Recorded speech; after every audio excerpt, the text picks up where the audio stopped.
You live in the library. Live in the library, for Christ's sake.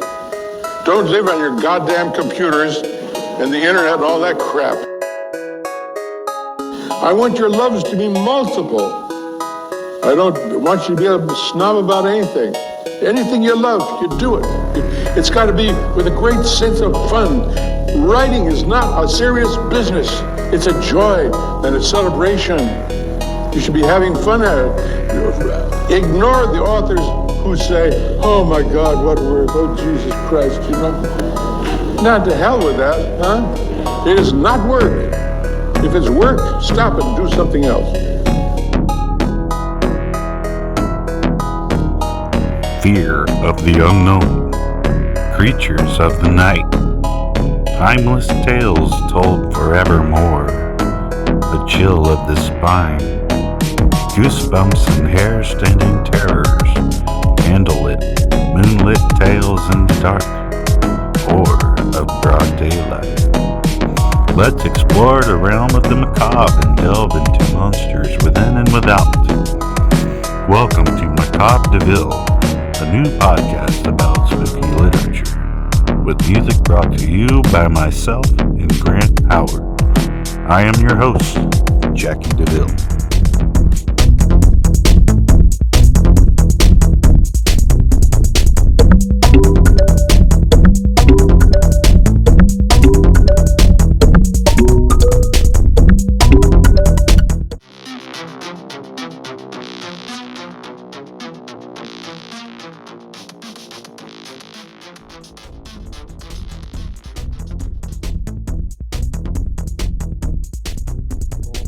And you're well on your way to being more creative, huh? The next thing is get rid of those friends of yours who make fun of you and don't believe in you. And when you leave here tonight, go home, make a phone call, and fire them, huh? Anyone doesn't believe in you and your future, to hell with them. Huh? I've had my fill of that. I had people I thought were my friends, but secretly they thought I was a nerd, because I wanted to be a writer. I sold newspapers on a street corner from the time I was 19 till I was 21. I made $10 a week. This is back in 1939, 1940, 41. People came by my corner and said, what are you doing here? I said, becoming a writer. They said, you don't look like one. I said, yeah, but I feel like one. Huh? I was filling myself. I lived at the library. I never went to college. I couldn't afford to do that. But I went to the library 3 or 4 days a week for 10 years. And I graduated from the library when I was 28, huh? You live in the library. Live in the library, for Christ's sake.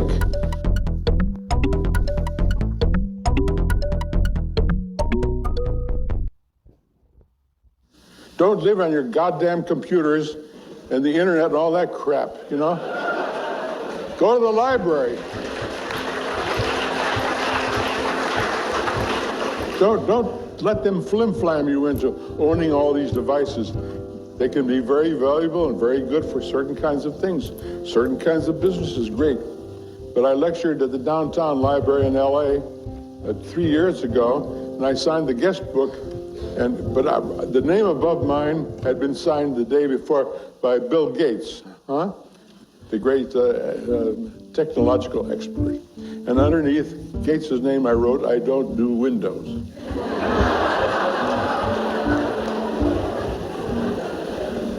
This is the highway, this is the age of communication, right?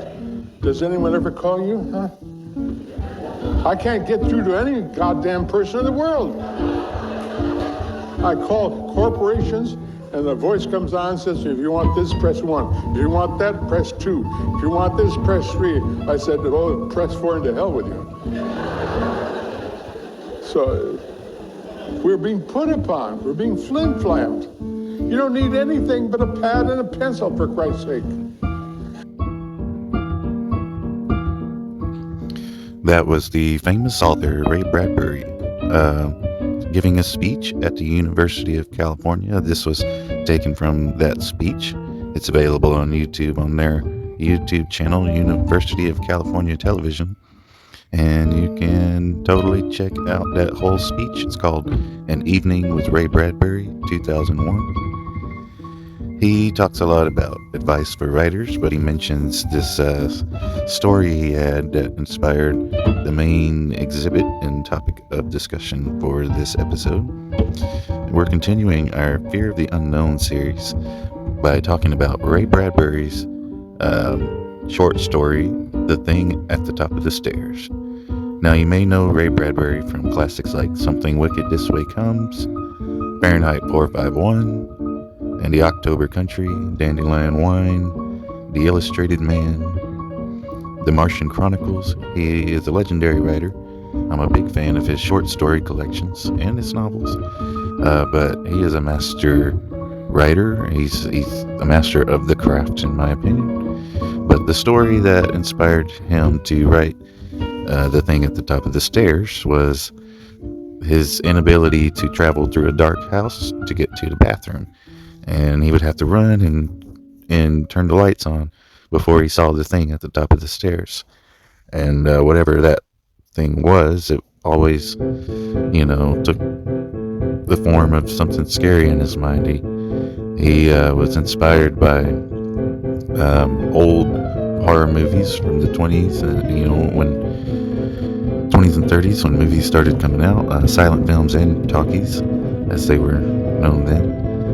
Stuff as such things like The Phantom of the Opera and The Hunchback of Notre Dame with Lon Chaney. And he discusses how fear of the unknown sort of drove him to write that, how there's sort of got to be an absence of some sort to you fill in the void. Your brain fills in the void, and when you're in the dark and you're scared of what might be at the top of the stairs, you end up creating monsters in your head. And we will be reading the story in the exhibit segment of this whole podcast. But for now, we're focusing on just that fear of the unknown aspect. For me personally, it was the thing at the bottom of the stairs. And that's why this story really hits home with me.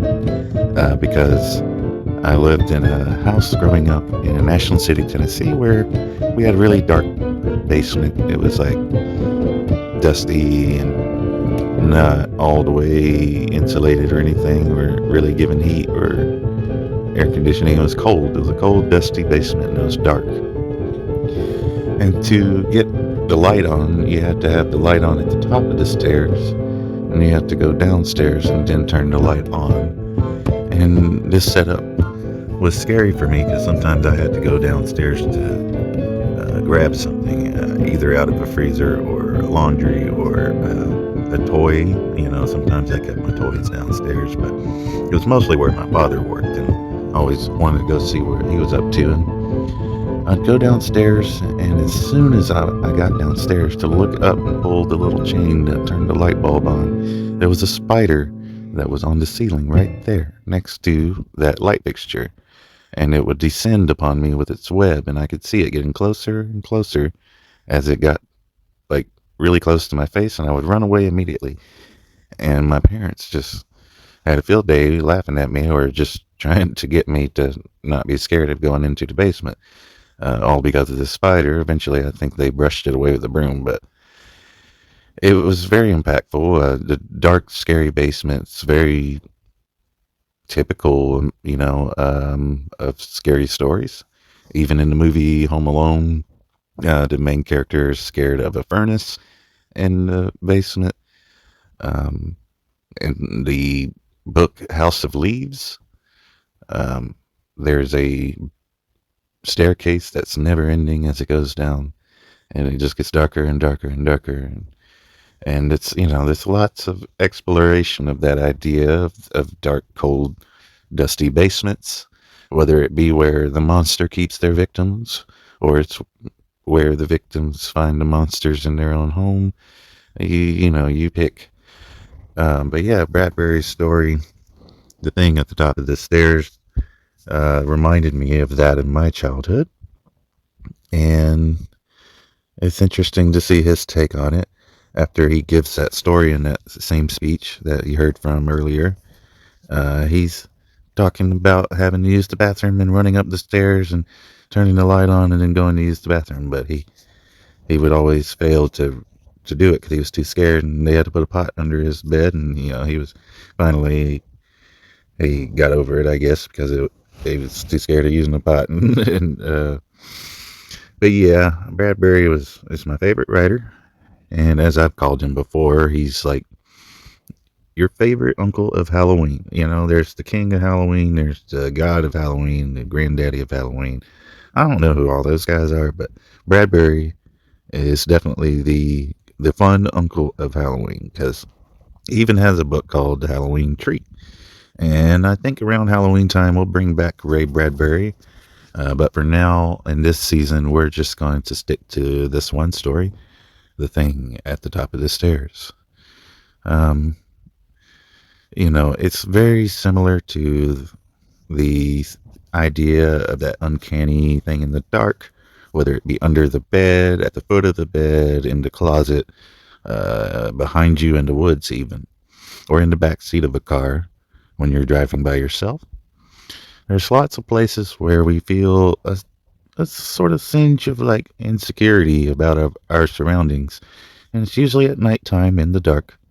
And it's usually, hidden away in some part of our house or a room or a car. Um, Attics are also, haunted. There's haunted attics with ghosts banging around in them, basements with ghouls and courts to discover and stuff like that. It's kind of a thing in horror. Um, yeah, we're going to then talk to some buddies about what scares them. I want to know what scares you. What are some things, uncanny fears that you have outside of the normal, like, something bad happens to my family or politics and stuff like that, or like realistic stuff like the apocalypse and the diseases and catastrophe. Outside of all of that, what are some times in your day to day life or night to night life that you find scary? Is it the walk home by yourself at midnight? Is it when you get up first thing in the morning and the birds are chirping, but there's no one around and maybe it's too quiet? Or is it on a foggy lake where you can hardly see past your boat when you're fishing? I don't know. There's lots of scenarios I would like to explore with the guys, and I'd like to see how much of their fears are placed in the unknown. And it would be neat to get a take from everybody else about creepy basements or attics or closets and things at the top of the stairs or the bottom of the stairs, that we've all had in our respective childhoods. And we shall jump into that segment pretty soon here. The exhibit will be The Thing at the Top of the Stairs by Ray Bradbury. But for now, enjoy some tracks by Grant Howard. I was filling myself. I lived at the library. I never went to college. I couldn't afford to do that. But I went to the library 3 or 4 days a week for 10 years. And I graduated from the library when I was 28, You live in the library, for Christ's sake. Don't live on your goddamn computers and the internet and all that crap, Go to the library.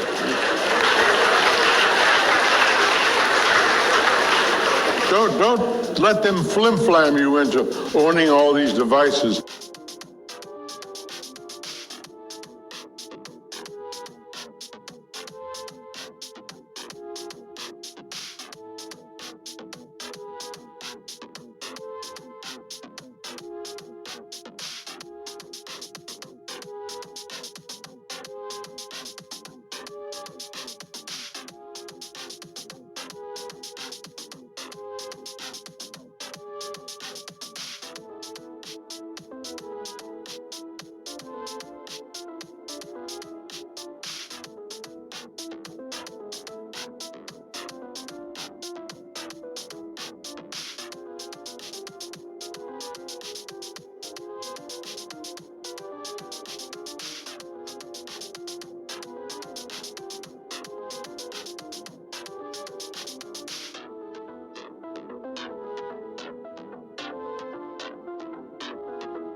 I want your loves to be multiple.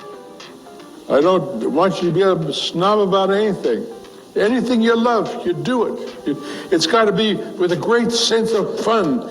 Writing is not a serious business. It's a joy and a celebration. You should be having fun at it. Ignore the authors who say, oh my God, what work? Oh, Jesus Christ, you know? Not to hell with that, huh? It is not work. If it's work, stop it and do something else.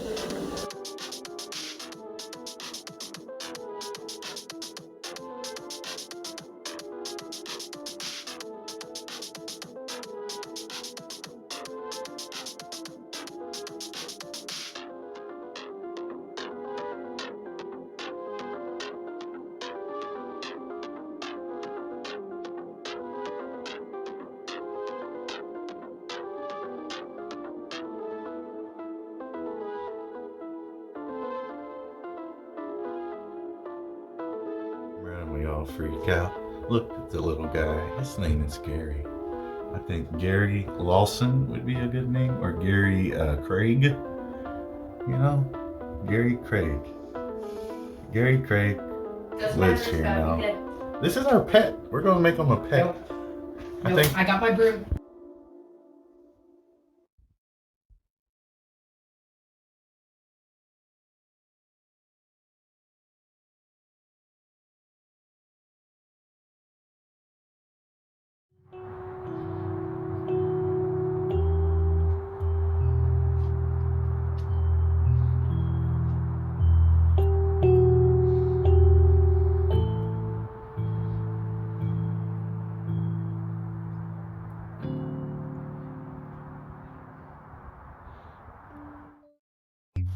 Honestly, like, I know enough to know why existential dread exists. And luckily, I can kind of ignore it because I'm mostly, like, focusing on my own shit. Like, I'm off in my own world most of the time, so. We all have it as a instinctual thing. Self-preservation does not permit lack of existential dread.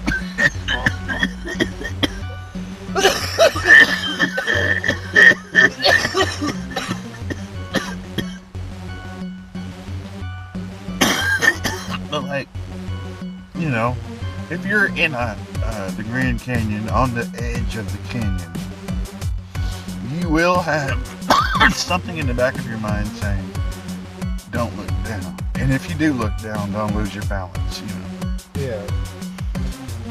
Which, in my opinion, plays a big part of fear, subconscious self-preservation messages. Like, Yeah. you're in the dark, there may be something in the dark. Yeah, well, that's all fear is fear is always traced back to death. You're afraid of what can kill you or hurt you. That's all fear ever is. You're never afraid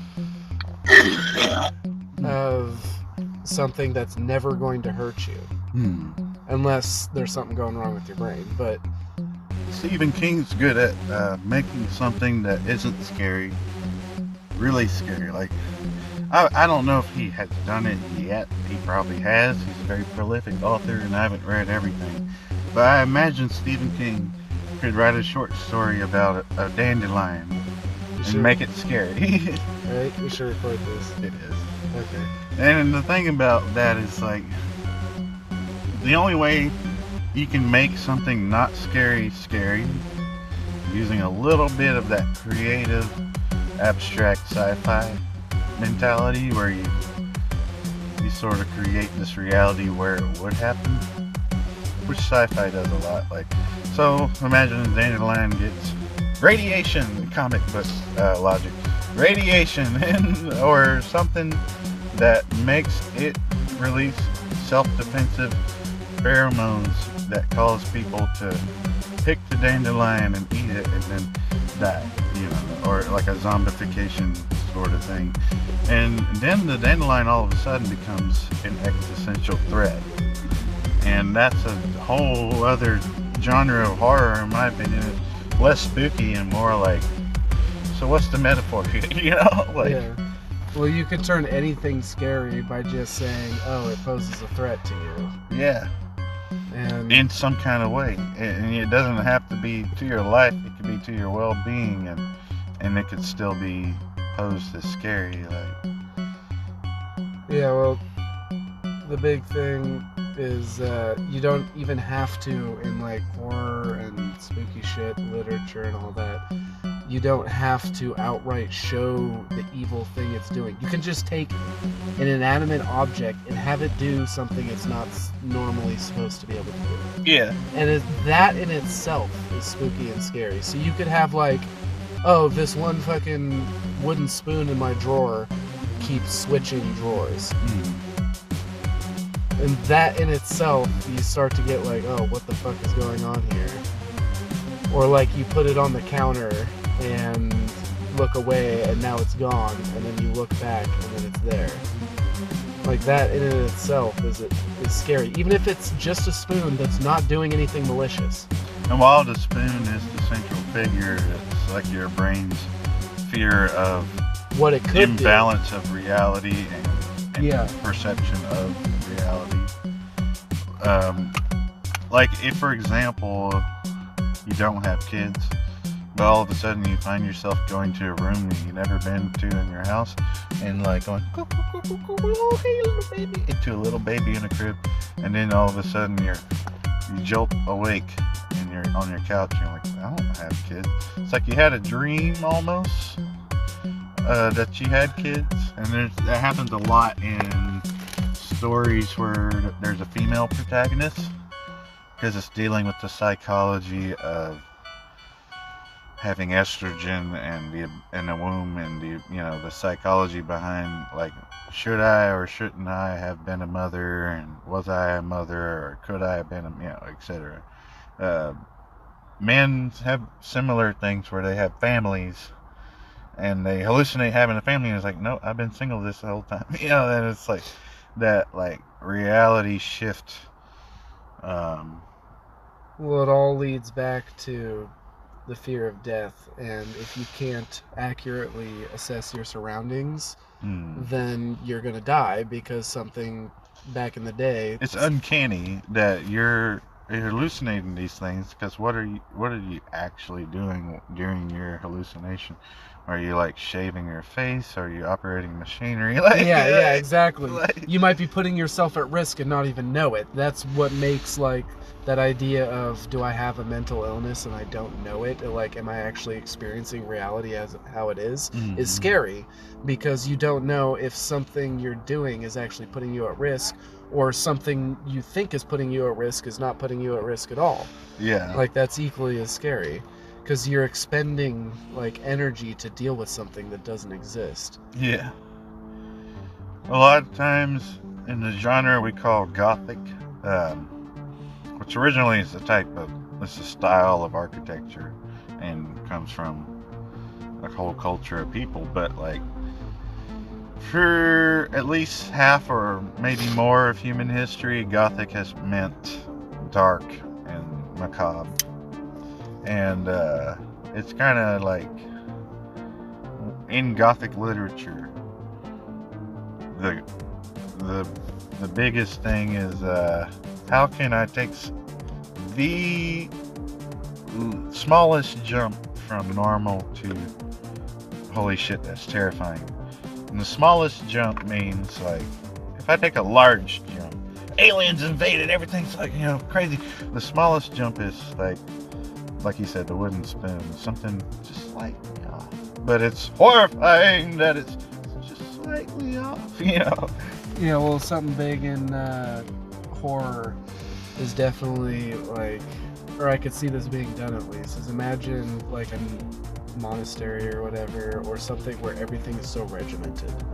So to go out of the norm means things are going incredibly awry, because everything always happens the same within this strict, like, regiment. Yeah. And I feel like that would be a great horror narrative, is to just show how just even little things going wrong can be horrifying, because you have this strict regiment.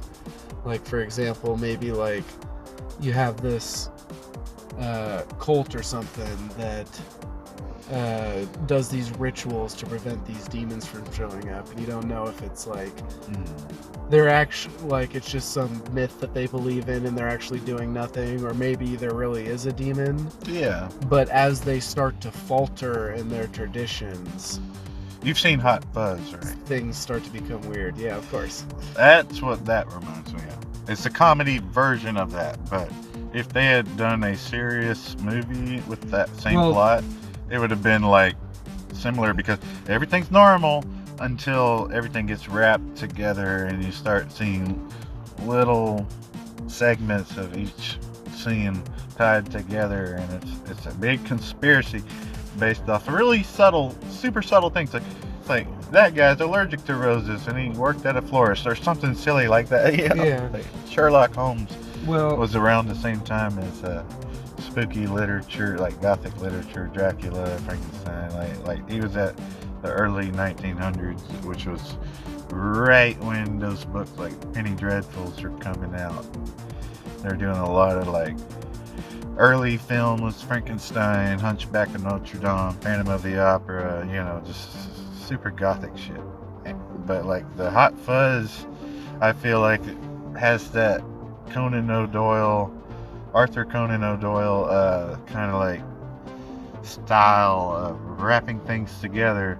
You take a very, unremarkable situation and make it a holy shitballs situation. yeah, well, one movie definitely did a lot of what I said. Have you ever seen Cabin in the Woods? A long time ago, and it was at a time where I drank heavily every day, and so I forgot it. I was so shit-faced. I will say there was a twist that blew my mind, and I thought it was really good, but I need to rewatch it to actually know what it's about. So basically, the whole idea is there's this secret underground like government that performs these rituals to keep demons away from like ending the world, like Cthulhu essentially. Yeah. And how they do so is the primordial gods sort of thing. They make this sacrifice every year, and all these different governments across the world do it. And if they succeed, then like everyone else knows. So they're all like competing to be the first one to succeed. But then this year, everyone's failing. And it comes down to like America, who their sacrifice is like literally the horror movie trope of like a bunch of teenagers in the wood. And all these fucking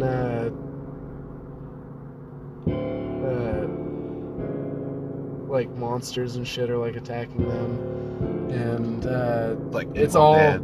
Yeah, but it's all orchestrated by the US government because they're like a sacrifice. And sanctioned, yeah.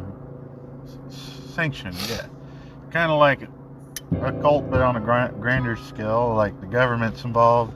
It's the Purge, but it's otherworldly horrors. Like Lovecraftian shit coming out of the attic. It's like, oh yeah, the government pushed the button and you were chosen to undergo this therapy of sorts. Hopefully your next reincarnation goes better. No, I'm just kidding. I was thinking of making the people in my stories that are above gods and goddesses, like the CEOs, I was thinking of making them the primordial gods, like the Lovecraftian horrors, which would make it hilarious. Baby Cthulhu, like Baby Cthulhu, Baby Nyarlathotep, however you say his name. well, for those characters, they are written specifically hard to pronounce because you're not supposed to be able to pronounce them. Jehovah is supposed to not be pronounced. That's just the English version of the unpronounceable God name. You're not supposed to be able to say God's name, which is an interesting concept. It makes God kind of spooky. Like the Bible will definitely be an episode of this horror podcast, because I was thinking like religion is a different type of spooky than mythology. when you look at it through the lens of this is something people practice versus this is something people believe, and that's the mythology religion difference. They're the same, except one is practice, one is believed and was practiced at one point. So you have the Greek cults of Zeus and the Greek cults of Osiris and this and that and the other, Egyptian cult, the Greco-Egyptian cults as well. And you also have people that believed the folk tales they were telling, even if they meant no harm by it. It was just something their grandparents told them and they thought it was true. And these are folk tales, legends, urban legends. And then you got religion, which is a whole other different type of spooky. Because now It's dealing with after death. well, and also it's dealing with the current living practice of a set of beliefs. Whereas mythology is just straight up set of beliefs. Religion is the practice side of it. So you got the bloodletting of the Quakers, you know, these are their practices. There were Hebrew laws about diets, but there's even weirder shit like burning people at an altar, and then the witch doctor would eat the flesh in the name of God. Yeah, well, You know? so here's my theory on religion. I believe religion is just a construct of man to be able to explain life after death so that death isn't as scary to us. It all comes back to that fear. We're afraid of death, so we have to find a way to live on beyond death. Mythology deals more with that than religion. So, for example, the myth of the flood, the origin myth of Genesis, lots of Big Bang, Greco-Egyptian, Mesopotamian, Indo-European shit, right? That is the idea of where we came from and where we're going after death. Whereas religion is, how do I practice the spiritual practices based off of these beliefs? So the Greeks would sometimes sacrifice people to the god Dionysus so that the blood would flood the cornfield and we would return some of the corn that got into our blood into the field, and our crops would be blessed by Dionysus, or the corn god. Dionysus may be wine, but it's So that's what originally, like, religion... that's religion. Whereas the Greek mythology is Dionysus's journey into the afterlife to get the best corn whiskey or whatever the fuck he did. Like, but that's because they were associating that with the same practices from the earlier religions, which were, let's try to make things happen in our favor, because that's another thing. I think religion and science has dominated this aspect, but religion was originally kind of crafted to do this, where let's try to control what we can't control right now. yeah. And If we do this thing differently, what will happen then? And if it's better than the last time, we can stick to that till we find something even better. yeah, That basic concept, which you can't really put a name to. It's just it exists in everything. So another evolution and Another science. thing I believe religion came about from initially, like the whole premise, the whole thinking ideology of religion probably comes from parents trying to explain the world to their children. Yeah. And then this being adopted. Think of the phone game, where you try to tell someone something, and then they tell the next person, and then they tell the next person. Oral history. how it Most of gets- our history is oral. Yeah, We've only been able to read and write and have a library and archive of knowledge, like physical archive, for, if I'm being nice, 2,000 years. But we've been around for a lot longer than 2,000 years, and most of that history was oral. And it wasn't until, 500 years ago that we had the printing press and books became normal, or 1,000 years ago in China when scrolls were condemned for taking up the peasants' time away from prayer or meditation, It's like you had Chinese scrolls and there were these monks talking about scrolls as if they were like the internet. We talk about the internet wasting Yeah. time. yeah. And it's like, definitely true that any entertainment is a waste of time throughout all time. So if you're playing with rocks instead of praying to God, you're not doing good.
There's a coyote in the woods, and I can't see it now.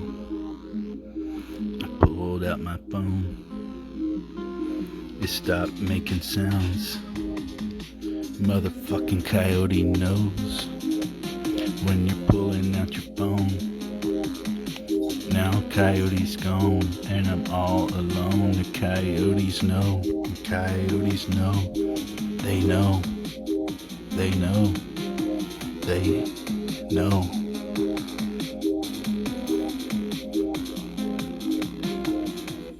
They know.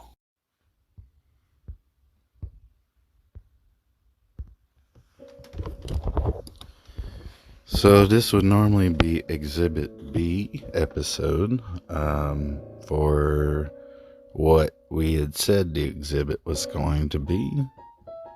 But I cannot find my copy of Ray Bradbury's The Toynbee Convector for the simple reason that I have moved recently and my shelves are disorganized. Something I'm going to have to work on if I'm going to make this podcast a better, more consistent, episodic, and themed linear process. So for this episode, I decided to finish up with reading one of my standalone chapters of my new novel that I wrote. It's not going to get published anytime soon, but it's about ferns and secrets and such. Needs an editor and publisher willing to sift through my lack of professional writing, formatting, and technology for such ventures. This story is called Honey, I Drunk the Kids. It's dedicated to cheesy 80s and 90s sci-fi and adventure / thriller, and it's also dedicated to Rick Moranis, who starred in Honey, I Shrunk the Kids, and also Ghostbusters and Little Shop of Horrors, which were, wonderful, wonderful films. Very classic, especially that last one. But yeah, Honey, I Drunk the Kids. The Shrinkmaster 3000 came out on the market last week. It allowed food to be transported easily. Oh, how I could pack a steak and lots of fruits and carry them inside of an ice cube.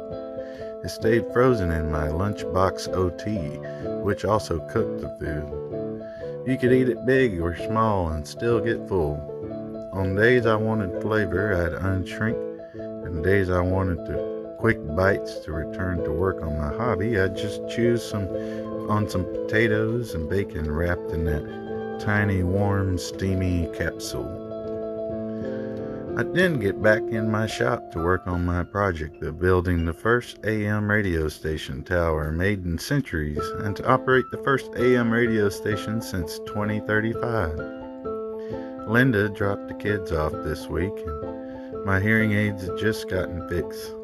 Billy and Louise were 12 and 9 respectively, and the divorce had been a bit challenging. I wanted to treat them to some movies and popcorn. They hated all my movie choices, so I gave the Xbox controller to them to pick whatever show or game they wanted. In my shop, I listened to the only FM radio station left in our town. It was a multi-genre AI broadcast with more advertisements than music, more generative nonsense than music, I say. I quickly shut it off. I was an archivist and historian who had been given personal access to all American recordings of all time on solid form. The library gave me everything on a large USB drive. I returned to the U.S. shortly before the divorce happened. Javier and Linda had started displaying affection in front of our kids and me in our house, and I had to kick Javier and her out and file for divorce. The video I took of them drinking and passing out on the couch at 7 p.m. was good enough for the judge. I got 75% custody. Linda was lazy and would come pick them up unexpectedly and bring them back early before she had to. That woman, God, I wish I had never married her. My kids were just as mad at her as I was, but they were still kids and confused about their emotions. Sometimes I dealt with a tantrum or bad behaviors here or there, but they were good kids. I got them art therapy classes to learn painting and coping skills. They seemed to enjoy it. Meanwhile, I got a computer recently just big enough to smoothly read and copy a whole library that exists in Japan, of all places. It was a baseball museum with a music department that was very well funded and efficiently so. No grand galleries, it was all for archival and preservation purposes. The USB gave me millions of files to peruse, and my thought was to make an AM station that plays real music done by those musicians of the past who very seldom use a computer for anything recording-wise, and only for recording if so. Lost genres that America now prohibits, like bluegrass and rap.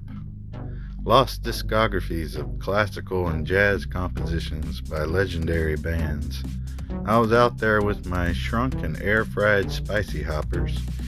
You don't know you're eating crickets when it feels more like peanuts with salty flavors. Munching and crunching away on my treats, I was getting close to completing my kit.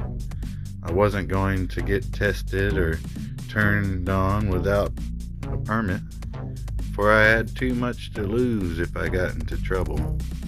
I played some music in the file for R&B, which I gathered stood for something explaining the genre.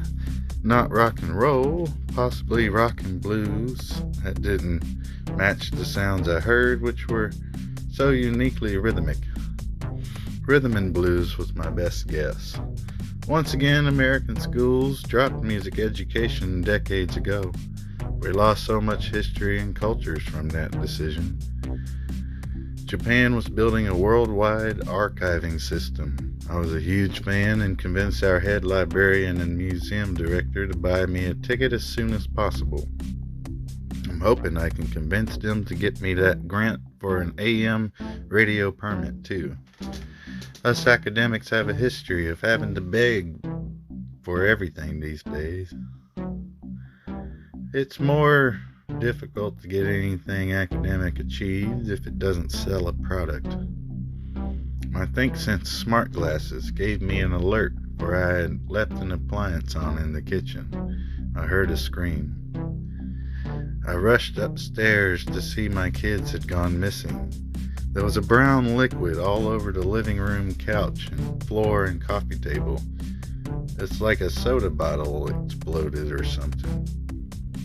The kids were missing. As I called them 7 times with no answer, I picked up a soda to gulp and set it down, and then went to the kitchen to shut off my beeping Shrinkmaster 3000.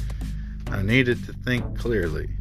I went outside for a bit, but it was after curfew, so before the 19-minute and 45-second mark, I knew to be back inside before the ordnance bots came to ticket me. I saw no lights indicating they were outside. My glasses said they were still in the living room. I went back to examine the living room.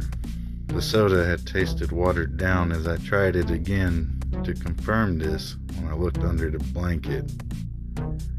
To my most dreadful of horrors, that couldn't be further beyond my wildest imagination, I discovered their clothes and shoes.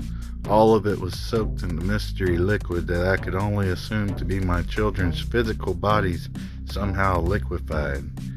I had drank some of my own children mixed with soda. I don't have to tell you that I induced vomiting right away, because I didn't. It naturally came out of me as the flavor made me gag when I came to my darkest realization that my kids were dead. The rest I need not describe to you, dear reader. As the projectile vomiting started to make my throat bleed, I drank water slowly until I was able to talk again. It was then that I called the authorities. At first, I was told how serious it is to abuse 911 services, which were for emergencies only. But when I began to sob desperate tears to the operator, she sent a medic, an officer, and a forensic scientist right away. It was standard protocol now in the 60s.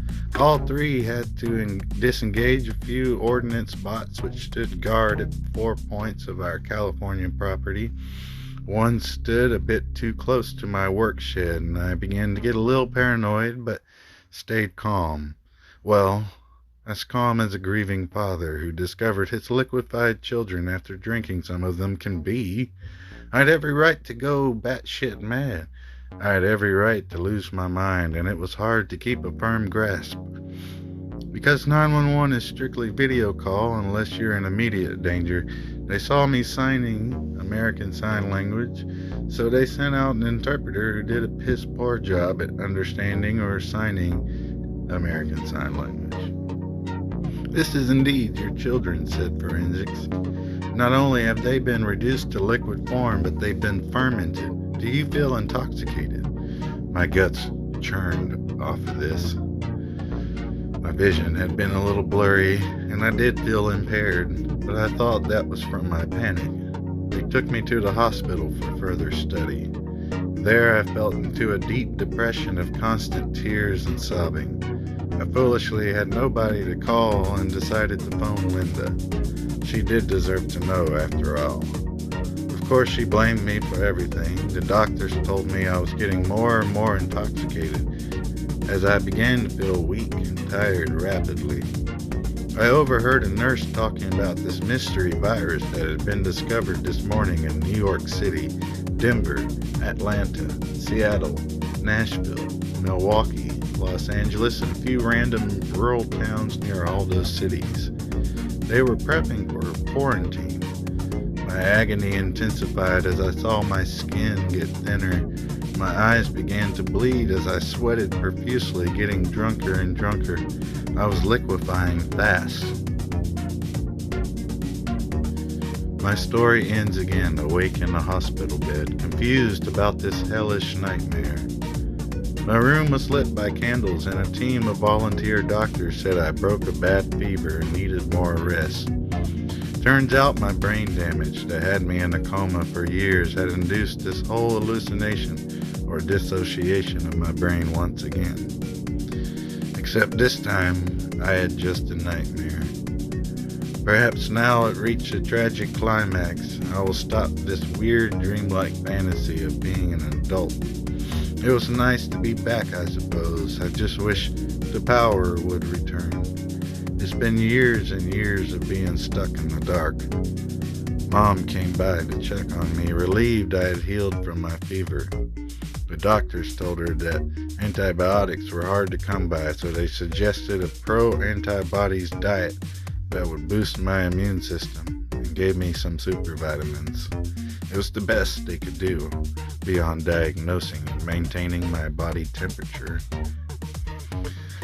Mom spoiled me that night with some pasta and some popcorn. I was surprised she could find some, but I had also slept for a whole week. I'd rather be here in the dark at home than in that horrible nightmare with that horrible Linda again. The radio idea was cool, though. I'd always loved music and history. Too bad there's no more capabilities of listening to it. Our neighbor did okay with guitar, but his daughter was a virtuoso fiddle player. It was pleasant to hear such a bygone type of folk music. They played tunes till the lightning bugs faded in our Tennessee grasses, which stood tall now that nobody could mow, just emanating and glowing so majestically under the milky night sky that had no light pollution to fade its glory.